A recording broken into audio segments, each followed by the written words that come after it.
আমরা CC10 রবীন্দ্রনাথ ও উত্তর সাধক প্রবন্ধ পড়ছিলাম। আমি প্রবন্ধের মূল বিষয়বস্তু তোমাদেরকে আলোচনা করে দিয়েছি। এরপর আমি প্রত্যেকটা আলাদা আলাদা পার্ট ধরে তোমাদেরকে আলোচনা করছি। প্রথমেই আমরা স্বভাব কবি পড়েছিলাম, তারপরে আমরা দেখেছিলাম রবীন্দ্রনাথের সমকালীন রবীন্দ্র অনুসারী কবিরা কি করে রবীন্দ্রনাথের বিরাট তেজোচ্ছটায় নিজেদেরকে হারিয়ে ফেলেছিলেন। এদের মধ্যে আমরা 4-5 জনের নাম করেছিলাম: কুমুদরঞ্জন মল্লিক, যতীন্দ্রমোহন বাগচি, কালিদাস রায় এবং সত্যেন্দ্রনাথ দত্ত। আচ্ছা, মনে রাখবে তোমরা কিন্তু এই যে কবিদের নাম আমি বললাম বা আগেও বলেছি, কুমুদরঞ্জন মল্লিক, কালিদাস রায়, যতীন্দ্রমোহন বাগচি প্রমুখ, তাদের কিন্তু অন্তত 2-3টে কাব্যগ্রন্থের নাম, কোন সময়ে তারা কাব্যগ্রন্থগুলো রচনা করছেন এবং 1-2 কবিতা মুখস্থ করতে হবে না, কবিতার প্রথম লাইনটা বা কবিতার নামটা, কাব্যগ্রন্থের নাম, প্রকাশকাল আর কবিতার নাম, এগুলো কিন্তু তোমরা একটা খাতায় লিখে ফেলবে। কবির নাম লিখবে, কাব্যগ্রন্থের নাম লিখবে, প্রকাশকাল লিখবে সেই কাব্যগ্রন্থের, আর সেই কাব্যের গ্রন্থের অন্তর্গত 1-2 কবিতা, এগুলো কিন্তু তোমরা করে ফেলবে। এটা তোমাদের হোমওয়ার্ক। এরপরে আমরা আলাদা করে সত্যেন্দ্রনাথ দত্ত সম্পর্কে পড়েছি। আমরা আলাদা করে কাজী নজরুল ইসলাম সম্পর্কে এবার পড়ব। আজকের পাঠ কাজী নজরুল ইসলাম, রবীন্দ্রনাথের পরবর্তী কবি হিসাবে। বুদ্ধদেব বাবু বারবার তাকে একটা বিরাট সম্মানযোগ্য জায়গা দিয়েছেন এবং বলেছেন, রবীন্দ্রনাথের পরবর্তী বাংলা সাহিত্যে যদি কোনো মৌলিক কবি কেউ থেকে থাকেন তাহলে তিনি হচ্ছেন নজরুল ইসলাম। কিভাবে তিনি রবীন্দ্রনাথের কাব্য প্রতিভার কথা ব্যাখ্যা করছেন, আমরা একটু নজরুলের কাব্য প্রতিভার কথা ব্যাখ্যা করছেন, আমরা একটু নজরুলের কাব্য প্রতিভা আলোচনা করি, তাহলে বুঝতে পারবো। এবং তাকে রবীন্দ্র পরবর্তী সময়ের প্রথম মৌলিক কবি বলার পেছনে কি কারণ আছে এবং কথাটা কতখানি যুক্তিযুক্ত, এটাও আমরা বুঝতে পারবো। আমরা তাহলে আলোচনায় চলে যাই আজকে। দেখো, রবীন্দ্রনাথের পরবর্তী সময়ে যখন সব কবিরা নিজেদেরকে রবীন্দ্রনাথের রবির ছটায় হারিয়ে ফেলছেন, তখন বাংলা সাহিত্যে ধূমকেতুর মতোই হাতে অগ্নিবীণা নিয়ে প্রবেশ করলেন কাজী নজরুল ইসলাম। আমি ইচ্ছে করে 2 নাম বললাম, ধূমকেতু আর অগ্নিবীণা, দুটোই কিন্তু নজরুলের লেখা কাব্যগ্রন্থের নাম। আমি নজরুলের আবির্ভাব প্রসঙ্গে খুব ইচ্ছে করেই এই 2 নাম বললাম। ধূমকেতুর মতো বাংলা সাহিত্যে হাতে অগ্নিবীণা নিয়ে প্রবেশ করলেন কাজী নজরুল ইসলাম। তার লেখার মধ্যে আমরা তৎকালীন সময়ের মানুষের দুঃখ, দুর্দশা, বেদনা, আকাঙ্ক্ষা ইত্যাদি তো দেখতে পাই, সব থেকে বেশি যেটা দেখতে পাই কি? বিদ্রোহ। তাই তিনি আমাদের কাছে বিদ্রোহী কবি বলে পরিচিত। তার কবিতাগুলি পরবর্তীকালের যারা বিদ্রোহী কবিতা লিখছেন, বিদ্রোহ বিষয়ক কবিতা লিখছেন, তাদের কাছে অবশ্যই পাথেয়। কি কি কবিতা তিনি লিখেছিলেন, তার কাব্যগ্রন্থের নাম কি কি আমরা অনেকগুলো জানি, আমি আরেকবার তোমাদের মনে করিয়ে দিচ্ছি। অগ্নিবীণা, দোলন চাপা, বিষের বাসি, ছায়ানট, ধূমকেতু, সর্বহারা, ফণী মনসা, চোখের চাতক, জিঞ্জির, ছায়ানট ইত্যাদি ইত্যাদি। তার কবিতায় কি কি আছে? 1. বিদ্রোহী সত্তা, বিদ্রোহী সত্তা, বিদ্রোহী সত্তা। বিদ্রোহী সত্তা কিসের বিরুদ্ধে তিনি বিদ্রোহ ঘোষণা করেছেন? তিনি তার বিদ্রোহের মধ্যে দিয়ে দেশ প্রেম ফুটে উঠেছে। রাজনীতির নোংরামোর বিরুদ্ধে তিনি বিদ্রোহ ঘোষণা করেছেন। ধর্মনীতির গোড়ামির বিরুদ্ধে তিনি বিদ্রোহ ঘোষণা করেছেন, সমাজের যে বৈষম্য অসাম্য তার বিরুদ্ধে তিনি বিদ্রোহ ঘোষণা করেছেন। কিন্তু শুধু বিদ্রোহই তার কবিতার শেষ কথা ছিল না। নজরুলের বেশ কিছু কবিতায় আমরা বাৎসল্য রূপের প্রকাশ দেখতে পাই। নজরুলের বেশ কিছু কবিতায় আমরা শ্যামাসঙ্গীত, বেশ কিছু শ্যামাসঙ্গীত তিনি লিখেছেন, বেশ কিছু হাসির গান তিনি লিখেছেন। তার মূল রূপটা অবশ্যই বিদ্রোহ, এবং বিদ্রোহী কবিতা প্রকাশের সঙ্গে সঙ্গে তিনি আমাদের কাছে বিদ্রোহী নামে পরিচিত হন। তিনি বলেন যে, বলবীর বল উন্নত মম শির, শির নেহারি আমার নত শির ওই শিখর হিমাদ্রির, মহাবিশ্বের মহাকাশ ছাড়ি। এই বলে আস্তে আস্তে তার কবিতা এগিয়ে চলছে, এবং এই কবিতায় তিনি অনেক উপমা, অনেক উদাহরণ দিয়েছেন, যেগুলো সবগুলোই এক একটা মুক্ততার প্রতীক, বিদ্রোহী সত্তার প্রতীক। এরপর তিনি তার বিদ্রোহ আসলে প্রচন্ড ব্যথার থেকে জাগরিত, যে ব্যথার থেকে জাগরিত, তাই তিনি বলতে পারেন,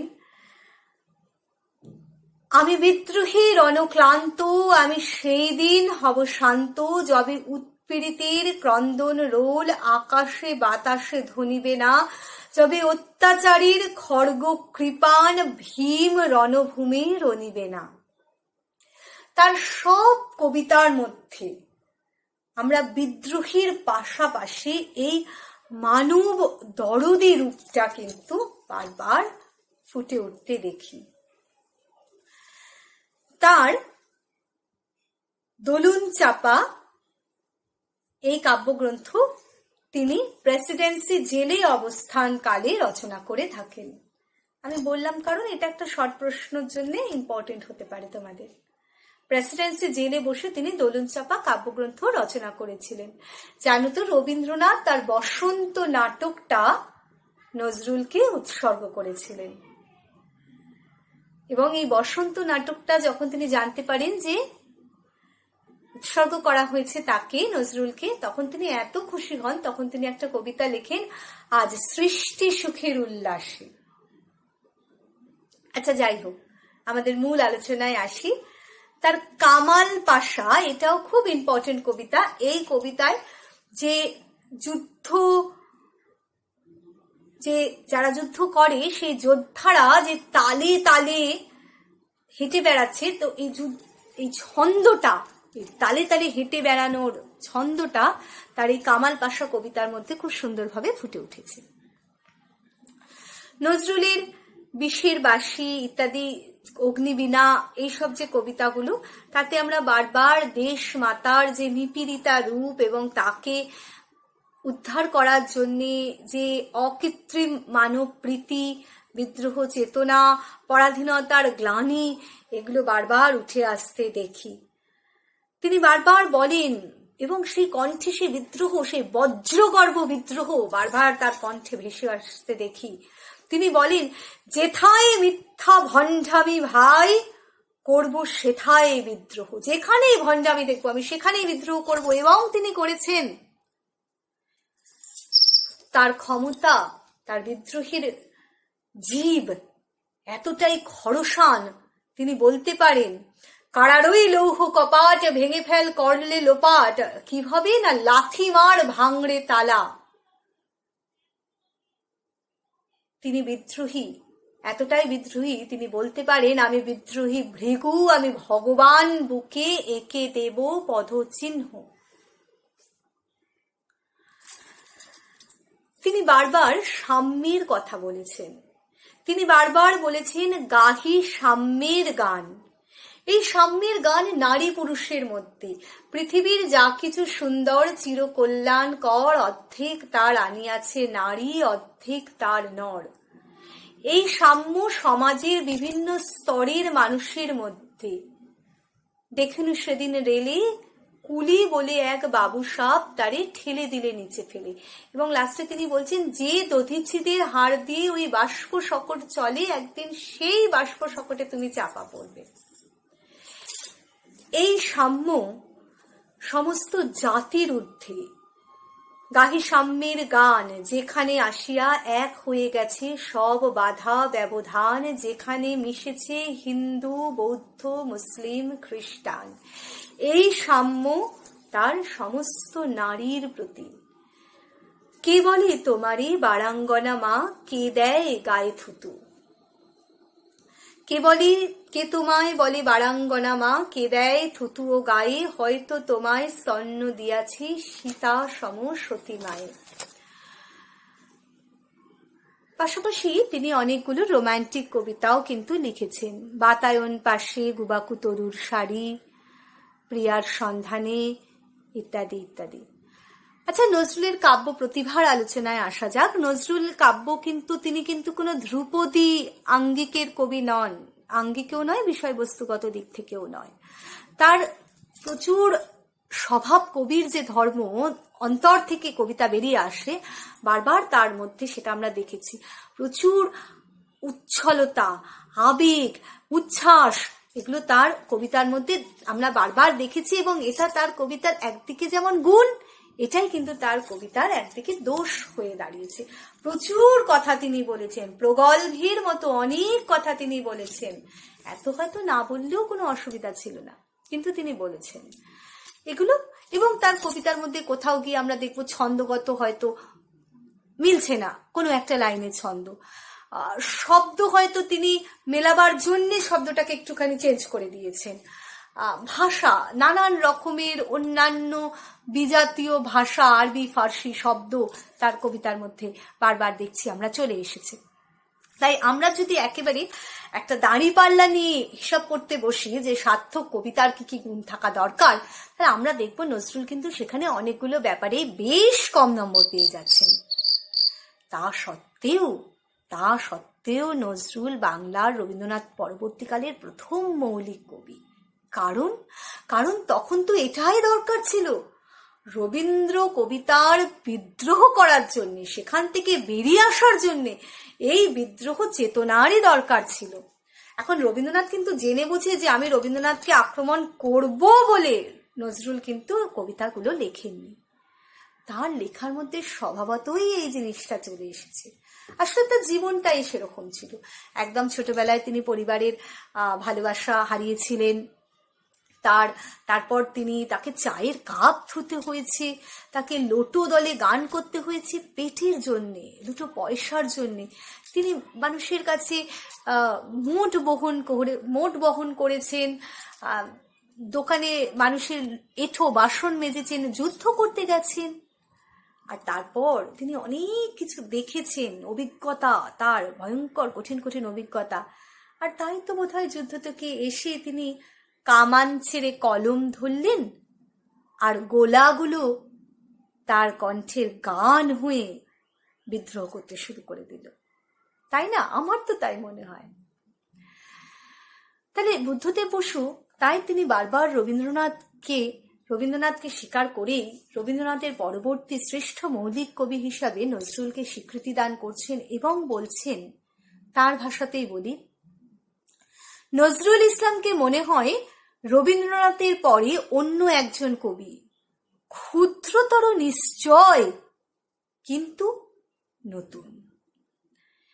এবং এই নজরুল যে নতুন পথটা দেখালেন, এরপরে আমরা দেখব কল্লোলের কবিগোষ্ঠী এই পথকে অবলম্বন করেই কিন্তু বাংলা কবিতার মোড় ফেরাতে সক্ষম হচ্ছেন, বাংলা কবিতাকে আর একটা নতুন দিশা দেখাতে সক্ষম হচ্ছে। এবং রবীন্দ্রনাথের যে জাল তৈরি হয়ে গেছিল, যেখান থেকে আমরা বেরোতে পারছিলাম না, সেইটা সম্ভব হচ্ছে। সবশেষে একটা দরকারি কথা, যেরকম আমি বললাম, আমাদের সত্যেন্দ্রমোহনের কাব্যর যে সঞ্চয়ন বইটা, তার নাম কাব্য সঞ্চয়ন, রবীন্দ্রনাথের সঞ্চয়িতা, আর নজরুলের কি সঞ্চিতা। মনে থাকবে কিন্তু। রবীন্দ্রনাথ ও উত্তর সাধক প্রবন্ধ আমরা একটু একটু করে ধরে ধরে আলোচনা করছিলাম। আমরা দেখেছি যে নজরুল ইসলাম কিভাবে রবীন্দ্রনাথের পরবর্তীকালে বাংলা সাহিত্যে একটা বিদ্রোহের সূচনা করলেন এবং রবীন্দ্র পরবর্তী প্রথম মৌলিক কবি হিসাবে চিহ্নিত হলেন। এরপরে আমরা যেটা জানব সেটা হচ্ছে কল্লোলের যুগ। রবীন্দ্রনাথের বিরোধিতা করার জন্য কিন্তু নজরুল তার কাব্য লেখেননি। এটা আমরা নজরুলের কাব্য প্রতিভা আলোচনা করতে গিয়ে দেখেছি।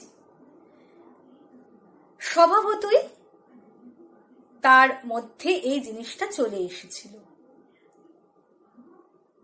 কিন্তু পাঠক বর্গ দেখল এবং বেশ কিছু নবীন কবি সমাজের কবিরা দেখল রবীন্দ্রনাথের কবিতার থেকে কিছু আলাদা করতে হলে তাহলে এই বিরোধিতার জায়গাটাই কিন্তু সব থেকে বড় হাতিয়ার হয়ে উঠতে পারে, আর তারা তাই করল। তাদের আমরা কল্লোল গোষ্ঠীর কবি বলে অভিহিত করে থাকি, আর এই সময়টাকে আমরা বলি কল্লোলের যুগ। বুদ্ধদেব বাবু কি বলছেন তাদের সম্পর্কে? কল্লোল গোষ্ঠীর নতুনতর প্রচেষ্টাতেই বাংলা সাহিত্যের মোড় ফেরার ঘণ্টা বাজলো। মোড় ফেরার ঘণ্টা। নতুন করে বাংলা সাহিত্য, কাব্য সাহিত্য, শুধু কাব্য সাহিত্য নয়, গল্প, উপন্যাস, সবকিছু নতুন রকম করে আমরা দেখতে, ভাবতে, শিখতে শুরু করলাম এই কল্লোল গোষ্ঠীর কবিদের বা বলা ভালো সাহিত্যিকদের হাত ধরে। এরা দুটো জায়গা পয়েন্ট আউট করল। কি কি দুটো জায়গা? এক, রবীন্দ্রনাথ অনাধুনিক, তিনি প্রাচীন হয়ে গেছেন, তিনি আর আধুনিক জীবনযাত্রার কথা লিখতে পারেন না।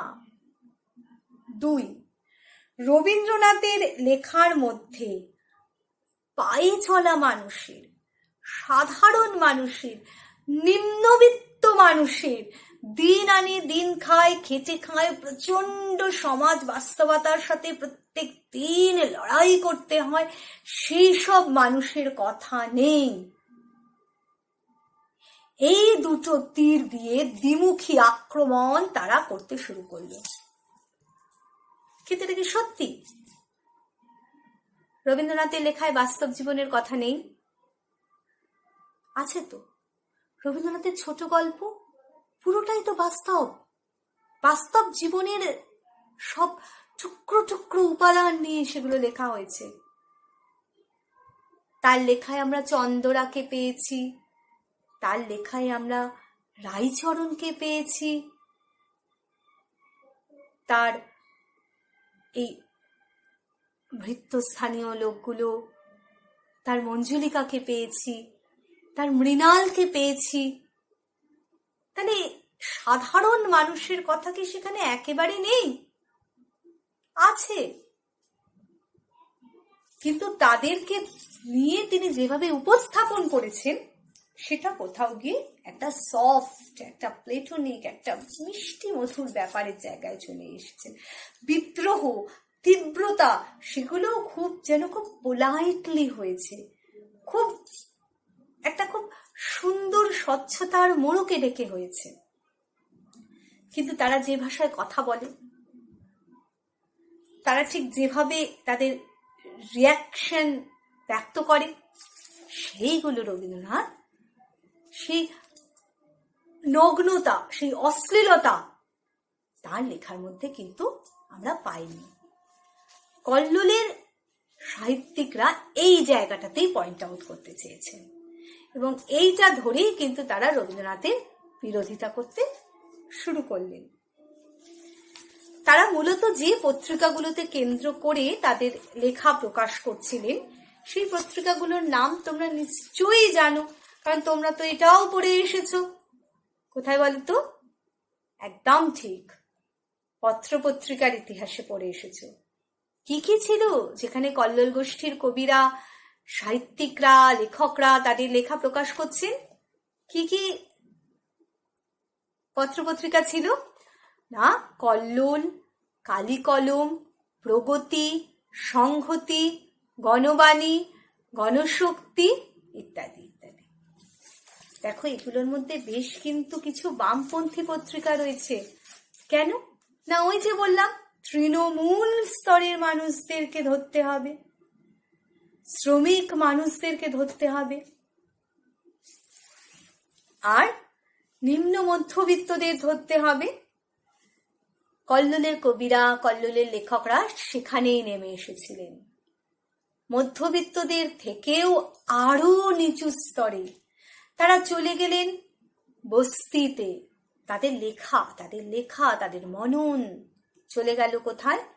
কয়লা কুঠিতে, ফুটবল মাঠে, মাংস কাটার দোকানে, পাইপের মধ্যে যে বাচ্চাটা রাত কাটায় তার পাইপের ভেতর, সেই সব জায়গায় চলে গেলেন। এবং তারা বললেন রবীন্দ্রনাথ কখনো এখানে যেতে পারেননি।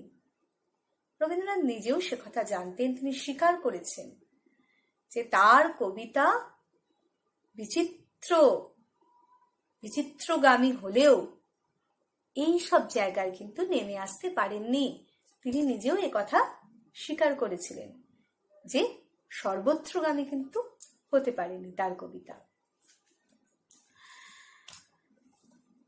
তাহলে আমরা যদি বিশ্বাস করি যে কাব্য বা সাহিত্যের দুটো অংশ, একটা রূপ আর একটা বিষয়, কন্টেন্ট আর ফর্ম, তাহলে কন্টেন্টগত যে আলাদা, বিষয়গত ভাবগত যে আলাদা দিক, সেটা আমরা বললাম। রূপগত আলাদাও কিন্তু তারা করেছিলেন। রবীন্দ্রনাথ যেভাবে গীতি কবিতা লিখছেন, তারা খুব কনসাসলি, খুব সচেতন ভাবে সেখান থেকে সরে আসতে চেষ্টা করলেন। তারা তাদের কবিতার মধ্যে কি আনতে শুরু করলেন? বেছে বেছে এমন কিছু শব্দ তারা চয়ন করতে শুরু করলেন যে শব্দগুলো রবীন্দ্রনাথ কখনো ব্যবহার করতেন না। কিছু বিদেশি শব্দ, কিছু ভীষণ কলুকিয়াল ল্যাঙ্গুয়েজ, কিছু ইতর শব্দ, কিছু উপমা, একদম অন্যান্য সাহিত্য থেকে তুলে আনা উপমা, এইগুলো কিন্তু তারা জেনে বুঝে ব্যবহার করতে শুরু করলেন। আমি কয়েকজন কবির নাম বলি। নরেশচন্দ্র সেনগুপ্ত, শৈলজানন্দ মুখোপাধ্যায়, অচিন্ত কুমার সেনগুপ্ত, বুদ্ধদেব বসু, হ্যাঁ, যিনি লিখছেন এই প্রবন্ধটা, বুদ্ধদেব বসু, প্রবোধ কুমার সান্যাল, প্রেমেন্দ্র মিত্র প্রমুখ। কাদের কাদের নাম বললাম? নরেশচন্দ্র সেনগুপ্ত, শৈলজানন্দ মুখোপাধ্যায়, অচিন্ত কুমার সেনগুপ্ত, প্রেমেন্দ্র মিত্র, যুবনাশ্য, প্রবোধ কুমার সান্যাল, বুদ্ধদেব বসু। তোমাদের কাজ বেড়ে গেল। কি করতে হবে?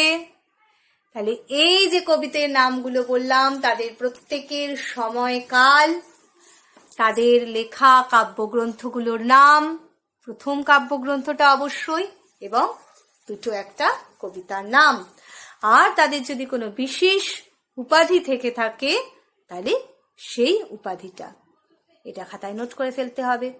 কাদের কাদের করবে? নরেশচন্দ্র সেনগুপ্ত, শৈলজানন্দ মুখোপাধ্যায়, অচিন্ত্য কুমার সেনগুপ্ত, প্রেমেন্দ্র মিত্র, যুবনাশ্য, আর অবশ্যই আমাদের বুদ্ধদেব বসু। কেমন?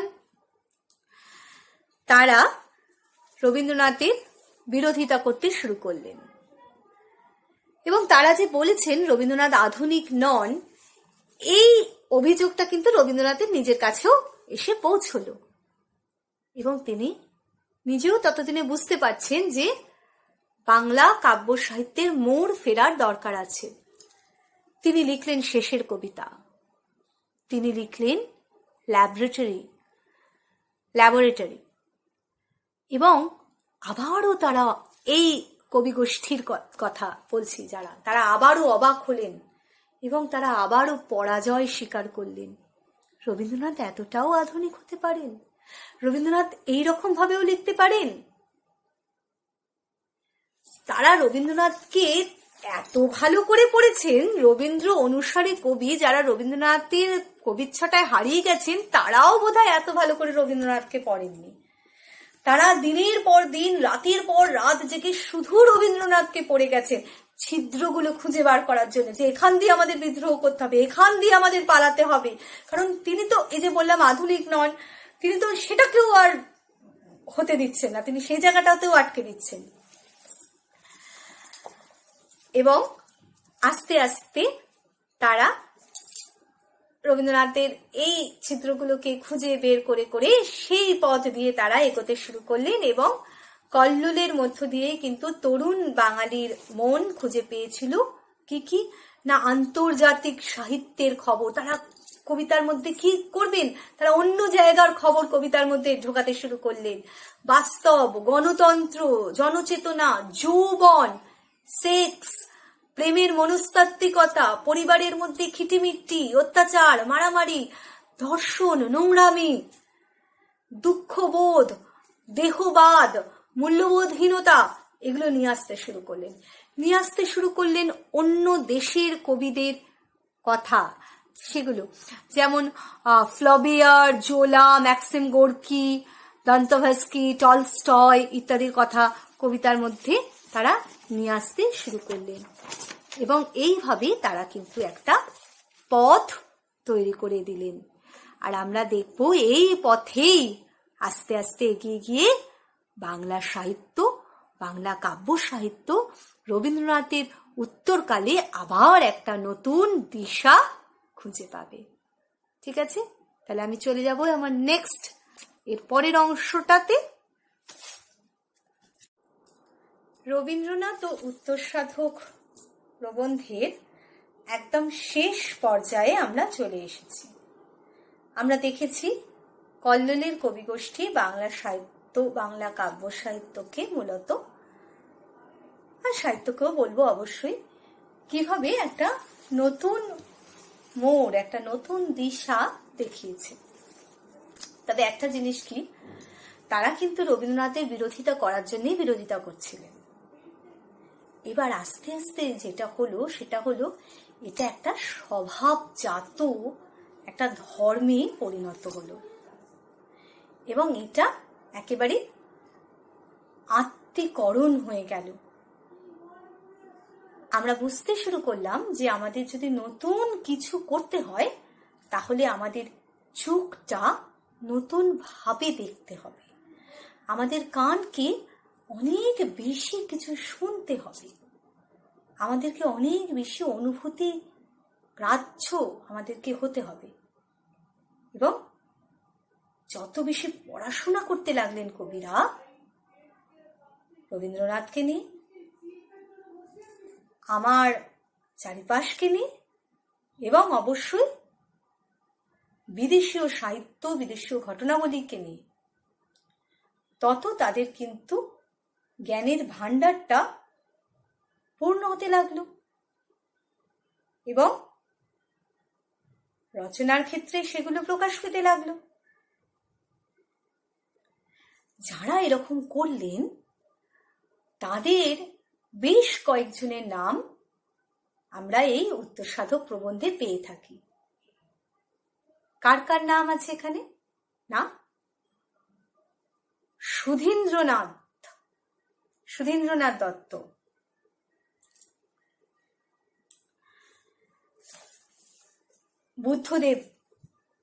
বুদ্ধদেব বাবু যিনি এটা লিখছেন, বুদ্ধদেব বসু, বিষ্ণুদেব, জীবনানন্দ দত্ত, জীবনানন্দ দাস, সুধীন্দ্রনাথ দত্ত বলতে কি জীবনানন্দ দত্ত বলে ফেলছি, আমাকে ক্ষমা করবেন না জীবনানন্দ দাস, সুধীন্দ্রনাথ দত্ত, অমিয় চক্রবর্তী, বিষ্ণুদেব প্রমুখরা। তাহলে এবার আমাদের কি করতে হবে? একদম আগের মতো আমাদের এবার এই কবিদের সম্পর্কে কিন্তু প্রত্যেকের সম্পর্কে কিন্তু আমাদের জানতে হবে। দেখো, এরা প্রত্যেকেই রবীন্দ্রনাথের বিরোধিতা করছেন, মানে একদম ঢাল তরোয়াল নিয়ে বিরোধিতা করছেন না, চলছে চলবে এভাবে বিরোধিতাও করছেন না। তাদের লেখার মধ্যে স্বভাবতই বিরোধিতাগুলো এসে যাচ্ছে, কিন্তু প্রত্যেকে কিন্তু এরা একে অপরের থেকে আলাদা, তাই এরা সবাই আলাদা আলাদা করে মৌলিক কবি। এরা সবাই কিন্তু একই রকম ভাবে বিরোধিতা করছে না। যে ফাঁকগুলো কল্লোলের কালে খুঁজে পাওয়া গেছিল, এরা প্রত্যেকে সেই ঝাঁকনির ছোট্ট ছোট্ট এক একটা ফাঁক ধরে নিলেন এবং সেটাকেই নিজেদের তরোয়াল বানিয়ে এরা রবীন্দ্রনাথের বিরুদ্ধে লড়াইয়ে নেমে পড়লেন। যেমন ধরো, সুধীন্দ্রনাথের লেখার মধ্যে মননশীলতা, বুদ্ধিদীপ্ত, বাক বৈধক্ত এগুলো বিশেষভাবে প্রযুক্ত হতে দেখলাম। জীবনানন্দের লেখার মধ্যে ইন্দ্রিয় গ্রাহ্যতা, মগ্ন চৈতন্যের ডাক এগুলো উঠে আসতে শুরু করলো। বুদ্ধদেব বসুর মধ্যে আমরা দেখতে পেলাম শারীরিক প্রেমের প্রকাশভঙ্গি। বিষ্ণুদেব তিনি যুগ চেতনাকে বিশেষভাবে প্রকটিত করলেন, স্বপ্ন ভুলে বাস্তবকে দেখতে শেখালেন। আর অমিয় চক্রবর্তীর লেখার মধ্যে কেমন যেন একটা বৈজ্ঞানিক একটা সমন্বয় সাধনের রূপ ধরা পড়তে লাগলো। যেমনটা আমি বলেছি, আমরা প্রত্যেকের সম্পর্কে আলাদা আলাদা করে আলোচনা করব। আমি ছোট্ট করে বলে দিই, তোমরা তো জানো তোমাদের কিভাবে কি করতে হবে। প্রত্যেকের সময় কালটা লিখবে, তাদের প্রথম প্রকাশিত কাব্যগ্রন্থটা নোট করবে, তাদের লেখা অন্তত 4টে করে কাব্যগ্রন্থের নাম মাথায় রাখবে, লিখবে নোট তৈরি করার জন্য, এবং প্রত্যেকটা কাব্যগ্রন্থ থেকে অন্তত 2টো করে কবিতার নাম লিখতে হবে। আর তাদের যদি কবিতার কোনো বিশেষ বৈশিষ্ট্য থাকে সেটা লিখতে হবে। আমি তোমাদের ছোট্ট করে এই কজনের বিশেষ বৈশিষ্ট্যটা একটু আলোচনা করে দিচ্ছি। জীবনানন্দ দাশের কবিতার মধ্যে তিনি বারবার নৈসর্গ চেতনা, প্রকৃতি চেতনা সেটা তিনি নিয়ে এসেছেন। তার মধ্যে 2টো জিনিস ভীষণভাবে দেখতে পারি, 1 প্রকৃতি চেতনা, 2 কাল চেতনা। 1000 বছর ধরে আমি পথ হাঁটিতেছি পৃথিবীর বুকে, আমারে দুদণ্ড শান্তি দিয়েছিল নাটোরের বনলতা সেন। একই সাথে কাল চেতনা এবং প্রকৃতি চেতনা এটা তার মধ্যে আছে। তিনি কলকাতা শহরকে ভীষণভাবে দেখেছেন, তিনি রূপসী বাংলাকে ভীষণভাবে আত্মস্থ করেছেন। জীবনানন্দের লেখার মধ্যে আমরা মগ্ন চৈতন্যের কথা, বোধ কি এক বিপন্ন বিস্ময় আমাদের মধ্যে খেলা করে, আমাদের ক্লান্ত ক্লান্ত ক্লান্ত করে। আমরা সুচেতনার থেকে দীর্ঘ একটা দূরত্বে অবস্থান করি। আমাদের সব থেকেও মর্গে থেঁতা ইঁদুরের মতো লাশ কাটা ঘরে গিয়ে শুয়ে থাকতে হয়। এই জীবনানন্দই আবার একই সঙ্গে তিনি মগ্ন চৈতন্যের পাশাপাশি ইন্দ্রিয় গ্রাহ্যভাবে প্রকৃতিকে দেখতে শেখাচ্ছেন। রূপ, রস, বর্ণ, গন্ধ তার লেখার মধ্যে বারবার কিন্তু আমরা এগুলো উঠে আসতে দেখেছি। বাংলার নদী মাঠ ভাট ফুল কেঁদেছিল তার পায়ে, সোনালি ধানের গন্ধ, ডানায় রোদের গন্ধ মুছে ফেলে চিল। ভীষণভাবে কবিতাগুলো ইন্দ্রিয় গ্রাহ্য, আমরা চোখের সামনে যেন আমাদের প্রকৃতিকে অনুভব করতে পারছি। তার লেখার মধ্যে কিন্তু আমরা এগুলো দেখতে পাই। রূপকল্প, রবীন্দ্রনাথ তাকে বলেছিলেন চিত্ররূপকল্পময় কবি। জীবনানন্দর তাহলে 2টো আখ্যা, চিত্ররূপকল্পময় কবি এবং মগ্ন চৈতন্যের কবি, তাকে আমরা বলে থাকি। দেখো সুধীন্দ্রনাথের জগৎ কিন্তু অনুভূতি বা রোম্যান্টিক প্রেমের জগৎ একেবারেই ছিল না। সুধীন্দ্রনাথ কিন্তু ভীষণভাবে রূপকারী, বিবেক সচেতন কবি। তার চিন্তার জগৎ যত না বেশি ছড়িয়ে পড়েছে, তার থেকে তিনি নিজেকে ঢেলে দিয়েছেন কাব্যর বাক্য বন্ধনকে খুব সুদৃঢ় করবেন বলে। সেই জন্য তার শব্দ চয়ন হয়তো একটু কঠিন লাগে আমাদের। আমরা হয়তো অনেক ক্ষেত্রে তিনি যা বলতে চান, আমরা হয়তো অনেক ক্ষেত্রে সেটা বুঝে উঠতে পারি না। তার যে কাব্যগ্রন্থগুলো, তার যে কবিতাগুলো, সেগুলো আমাদের কাছে অনেকটা তাই একটু দুর্বোধ্য লাগে। তার যে ভাষা, তার যে বিন্যাস, তার যে শব্দ চয়ন, সেগুলো আমাদের অনেক ক্ষেত্রে একটু কঠিন লাগে। আচ্ছা, অমিয় চক্রবর্তী, ইনি কিন্তু ছোট থেকে রবীন্দ্রনাথের খুব কাছাকাছি মানুষ হয়েছেন। তিনি অনেক দিন শান্তিনিকেতনের পরিবেশে রবীন্দ্রনাথের সান্নিধ্যে তিনি ছিলেন। তাহলে তার লেখায় কিন্তু রবীন্দ্রনাথের প্রভাব ভীষণভাবে থাকা উচিত। প্রথম দিকে ভীষণ ছিল, পরে আস্তে আস্তে তিনি তার নিজস্ব দৃষ্টিভঙ্গি খুঁজে পান এবং কোথাও গিয়ে তিনি এই দুটো যে ধারা, সেটা মেলাবার একটা পথ, একটা যোগসূত্র তিনি কোথাও গিয়ে যেন স্থাপন করেন। এবং তার লেখা বুঝতেই পারছো, তাহলে ধ্যান, কল্পনা, এগুলো তার লেখার মধ্যে আছে। বিষ্ণুদে তিনি লোকায়ত জীবন, একদম মাটির জীবন, সেই জীবনযাত্রার সঙ্গে কবিতার যে নান্দনিকতা, সেটাকে তিনি বারবার মেলাতে চেয়েছেন। তিনি কাল সচেতন কবি।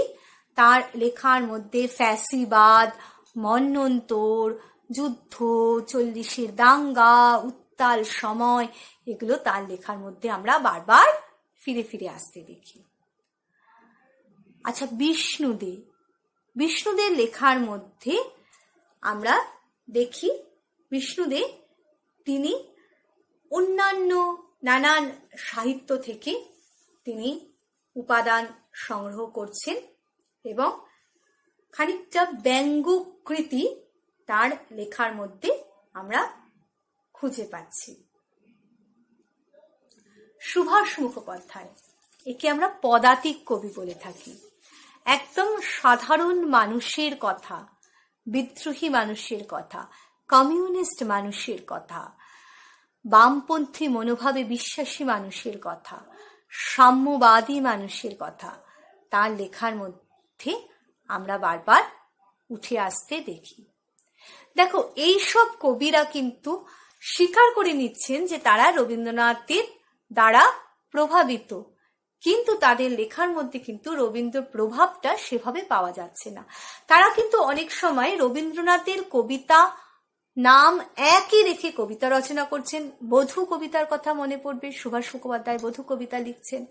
তাদের কিন্তু অনেক সময় রবীন্দ্রনাথের কবিতার পুরো লাইনটা তারা কিন্তু কবিতার মধ্যে তুলে দিচ্ছেন। তা সত্ত্বেও কিন্তু তারা ভীষণভাবে আধুনিক কবি। তার কারণ তারা রবীন্দ্রনাথকে ব্যবহার করছেন, অনুকরণ করছেন না। তারা রবীন্দ্রনাথকে ব্যবহার করে তাদের নিজেদের মতো করে তারা কিন্তু নিজেদের কবিতা, নিজেদের উপন্যাস, গল্প, যাই ভাবি না কেন, সেদিকটা তারা কিন্তু ফুটিয়ে তুলছেন। সত্যেন্দ্রনাথ দত্ত, কুমুদরঞ্জন মল্লিক, এদের পক্ষে কিন্তু এটা সম্ভব ছিল না। কারণ তারা তো বুঝতেই পারেননি যে তারা রবীন্দ্রনাথের কবিচ্ছাতায় হারিয়ে গেছেন। তারা দেখছেন রবীন্দ্রনাথ ওইভাবে কবিতা লিখছেন, আমাদেরও লিখতে হবে, এবং তারা সেভাবে লিখছেন। তারা না জেনে হারিয়ে গেছিলেন।